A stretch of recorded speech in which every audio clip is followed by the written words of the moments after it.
এবং কত ধরনের প্রবলেম ফেস করে আসলে বের হতে হয় এবং আমরা সকালবেলা উঠে অনেক প্ল্যান করি আজকে এটা করব, কিন্তু দেখা যায় অর্ধেক কাজ হয় আর অর্ধেক আসলে সময়ের কারণে হয় না।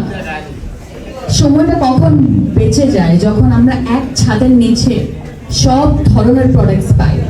সেটা কিন্তু খন্দকারদের একটা অনেক বড় স্পেশালিটি। আপনি যখন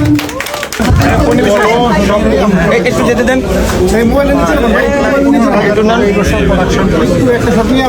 আমরা বেশ স্পিনিং মিল থেকে কামাল থেকে আমরা বাংলাদেশের টপ পজিশনে প্রোডাক্টের টাকা বেশি করবে দেখে আমরা ডাইংয়ে কম খরচ করি না, বা সুতাটাও ভালো নেই যাতে মানুষ লং টাইম আরো দূরে চলে যান আপনারা, আপনারা ফুটেজ নেবেন কিন্তু একটু দূরে দূরে দেন, দূরে দূরে যায় জায়গা দেন যাতে ঘুরে ঘুরে দেখতে পারে। সামনে সামনে স্পেসটা